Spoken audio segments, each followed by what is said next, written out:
I'm a bird, mother. I'm a bird. Vogue IGN Journo admits to purposely sabotaging review scores. I mean, we already suspected that, but now at least there's like evidence and the person actually admitting to it. But pretty sure a lot of people suspected as much. What? What is actually biased? That's crazy. Yeah, wild, right? IGN's TJ Haffer or Liana Haffer or Len, I don't know, I can't keep up with these names that these people keep calling themselves, has gone on a rant on X pushing out their ideologies for all to see, and what ends up exposing this trans IGN activist lunatic as someone that is completely captivated by an ideology. Instead of caring about video games, we have them admitting to pushing propaganda and not caring about any kind of repercussions. What's going on, guys? Welcome to another. When your head is so up your keister that you literally do not even think about repercussions and your future potential of workspace and where you work, that is absolutely crazy. Yep. Episode of Smash JT, and we have this Len character who I spoke about previously on the Dragon Age, the Veilguard, how this person gave it a 9 out of 10 and gave it additional points and propped it up because of the trans scars inclusion, has now gone on X to say that they would remove points from games if a game developer decides to, I don't know, follow what President Trump just put forward and changing the name of the Gulf of Mexico to the Gulf of America. Sorry, you're going to be following the actual geography of naming conventions? Nope, you're going to be losing points for that. Wait, did that thing actually went through? It's actually being renamed? There's no way, right? Wait, I thought it's a meme everyone was posting on Twitter. Wait. Oh my god, it went through? Yo! I thought it was a meme. Okay. No, look. Yeah, I see. It went through. Oh my god, that's so funny. If you call it geographically accurate, minus points. Great, good to know. Minus 100 social points. Hit that subscribe, give me a like, and check out smashjt.com for the full article breaking down how Len, the trans activist over at IGN, cosplaying. That's a weird moment to pause. I genuinely forgot what I wanted to say. It just... I feel like Smash is about to call me stupid. I will just continue playing the video. Gonna snap that real quick. As a journalist, has taken to X to say, hey, if any developers want to properly address what the Gulf of America actually is, then we're going to be losing some points on my review. It's becoming painfully obvious nowadays that the quote-unquote professional games journalism industry, and whoa buddy, do I use that phrase in extreme jest, boils down to just a circus of activists pretending to be journalists. Case in point, we now have this figure over at IGN called Len on X that's obviously, of course, now... Wait, wouldn't it be pronounced Leanne? Yan? No? That was Len, L-E-N. Okay, I'm stupid. in protected mode that went on a rant talking about how they were so upset about the Gulf of Mexico getting renamed to the Gulf of America that they said if any developers refer to it as the Gulf of America, it's losing points. I'll take a... You're not... Okay, listen. You don't score a game based on a name. You score a game based on the game. Crazy. I think a 5-year-old would be able to understand the difference. Yep. A whole point off of a review score for any future map games that call it the Gulf of America. And they follow that up with saying, you think I'm joking? You think I want to do this forever? I can start some fires on the way out. Try and call my bluff, which, whoa, that almost sounds like a veiled threat. of actually starting a fire at the place you're working at if they don't treat you the way you expect to be treated. You know, like bending the knee to your woke craziness and trans ideologies and propaganda making you a lunatic, all that stuff. So they are acting like children. It's my way or the highway. Yep. Well, if they're acting like kids, just say, "Nah, you." And decides to say, hey, bro, what you're doing isn't cool. You might start some fires on the way out. What do you mean by that? But they continue. Nobody has ever let this amount of soft power go to their head before, as far as I know. And looking through that series of unhinged tweets makes me think that years ago it would have been a very rare sight to see anybody outright admit that they are abusing their position, especially as a reviewer, to push their own personal views. No, to me it looks like someone needs to revoke this person's Twitter rights. Or social media. To me, it's coming off as like too much chronically being online. Yeah, it is.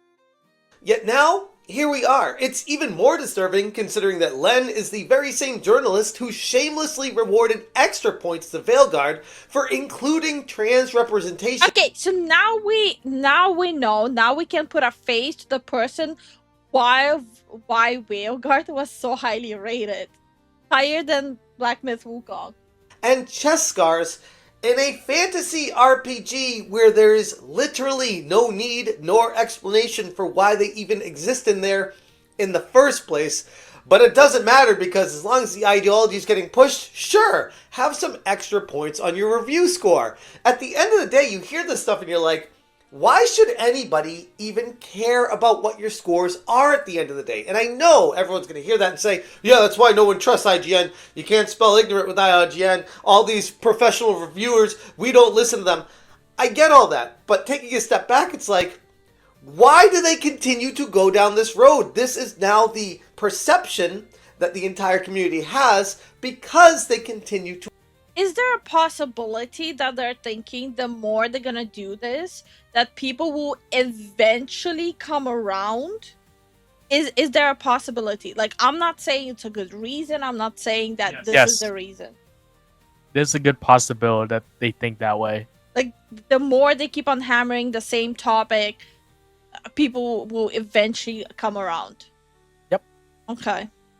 To employ people like Len that completely devalue the entire process of what a review of a game is supposed to be about in the first place. Len proves that ideological pandering is more important than the actual game quality when they play their games. I covered the story previously, like I said, and man, did it make IGN look really stupid. Like, stupid enough to say, wow, IGN coincidentally gave this Dragon Age the Veilguard game to be reviewed to their trans reviewer. So yeah, Veilguard for them got 9 out of 10. A game for which, what was it? 1 month after coming out, they stopped the future updates for it. I mean, that's kind of a coincidence when you look at it. It's a little bit odd to think, oh, this game perfectly fits with this person to push their ideology. And okay, you want to say, yeah, that's what we do. We want to make sure the people that enjoy the style of games they play matches what they play. Okay, then you need to be very forthcoming with your review saying, hey, I'm trans, I have all these weird ideologies, and I push all this stuff forward, and my life is completely screwed up with all this stuff. Just so you know, you're probably not going to agree with my score, so at least we know where they're coming from in the first place. But no, they hide all that stuff. You have to do miles and miles digging research to find all this information on these people, because it's not about the game at the end of the day. It's about pushing the agenda, the ideology, the message. Yeah, and what they're doing is people are, quite frankly, are being even more resentful towards trans people because all of this is being pushed way too hard. Yeah. So a lot of people are actually ending up having a really false picture of them.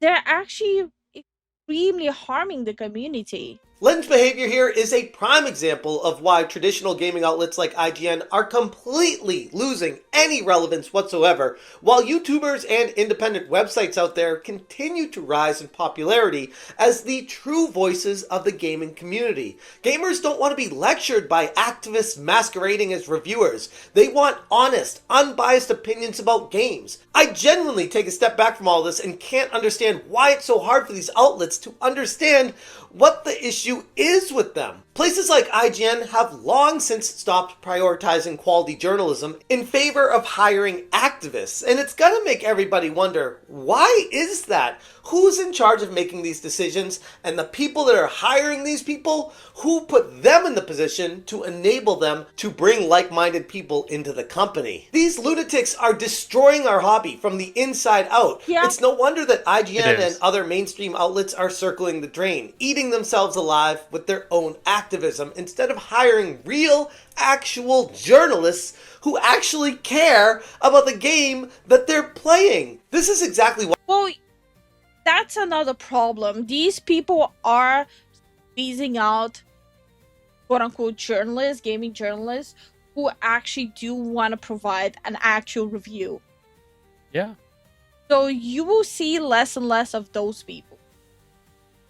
Why the YouTube gaming scene continues to dominate. Authenticity and passion will always win out over corporate-backed propaganda. And honestly, speaking of the corporate-backed propaganda, it wouldn't surprise me if these journalists like Len were somehow found to be funded by the US aid or some other politically motivated and driven organization similar to what was discovered about that. And that's another topic that we talked about and got immense hate for. Yep. I don't know. $8 million going to Politico to assist in pushing the anti-gamer Gamergate narrative that I talked about in a previous video.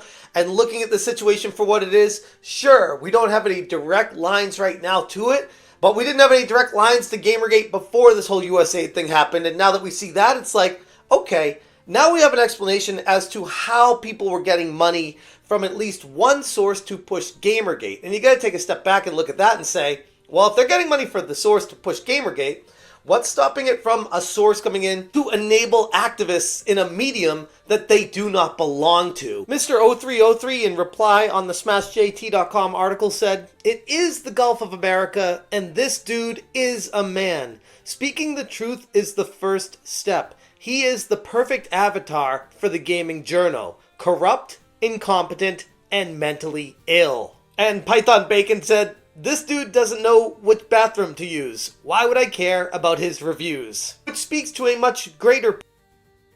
Again, people might disagree with me. I think a little bit of these comments are too far. Do I think that the person belongs in gaming journalism? Absolutely no. Absolutely blacklist from gaming and journalism completely. But I think those comments were a little bit too far as well. Point with all of this is the game industry is collapsing onto itself right now, and they have no one to blame but themselves. Actual gamers care about real reviews from real people, authentic, truth-telling, and pushing the information that they care about. Again, I really don't understand why this is so hard for an outlet like IGN to understand, but here we are. Until IGN, and let's be... Because everyone lives in an echo chamber now. They only want to hear people who agree with them. That's it. Yep. That's not a healthy way of looking at things. If you only surround yourself with yes men, will you actually understand how the world functions? To be honest, many of these other quote-unquote professional outlets make real changes, starting with firing Len with extreme prejudice. They're going to continue to not be taken seriously in the entire gaming community. And I know anytime you say someone needs to lose their job, there's always going to be that cohort of people that come in saying, oh, you're just trying to cancel this person, you're trying to ruin their lives. And no one is trying to cancel them. But you cannot in good faith say they should be continue working in that industry. No. When they're openly admitting that they're fibbing on actual scores that some people even though a lot of people don't listen to them anymore, some people still listen to it and end up wasting their hard-earned money. Isn't it the same thing as technically scamming your audience? Echo chambers are dangerous, in my opinion. Yeah, like, for example, right now we have in the comments some people saying yes, the comments were too far, some people saying no, the comments were not far enough. And everyone can have their own opinion. Doesn't mean we have to grab pitchforks and torches and go at each other. Taking a step back from that and saying, no, this person sucks at their job. They are clearly not performing it at a competent level and exposing their bias for all to see. Why should we be enabling this and perpetuating the madness? They were hired to do a job to review games, and they had one job and they didn't do it. Yeah. They are telling everyone they refuse to do said job, at least to the level of professionalism from the professional games industry. People would honestly go to extreme length to be able to have this job, to be able to play a game in early access and then talk about it. This is a dream come true for a lot of people, even for me at some point way back in the day. I thought this would be a dream job for me, but not in this day and age. I would, oh my god, I would go crazy. And until these companies start taking accountability for the people that they employ, it's going to continue to spiral. Len's words clearly mean nothing to anybody and stands on activism instead of gaming quality. The gaming community is at a crossroads with stuff like this, but the pendulum is swinging back hard towards a decent level of normalcy, and we either let these activists burn the industry to the ground or we continue pushing back to reclaim it. And honestly, so far, so good. It's going really well, as much as they get upset, kick and scream, and cry on the internet all they want. At the end of the day, genuine gamers gravitate towards genuine gamers. They don't care about politics. They don't want activism. We don't want injected ideologies pushed in front of our faces, whether it's in the game itself or the reviews that are covering it. None of it is welcome in this industry. Anyways, I'm going to leave it there. If you guys want more from Well, I'll just go back to what I usually say. When you decide on what game you spend your money on, watch other people play it, watch other people's videos on it, not just one person, not just one outlet. Just see if people are quite literally enjoying it, or if they're faking it, or if it looks like they're faking it for money. Don't just blindly buy games anymore.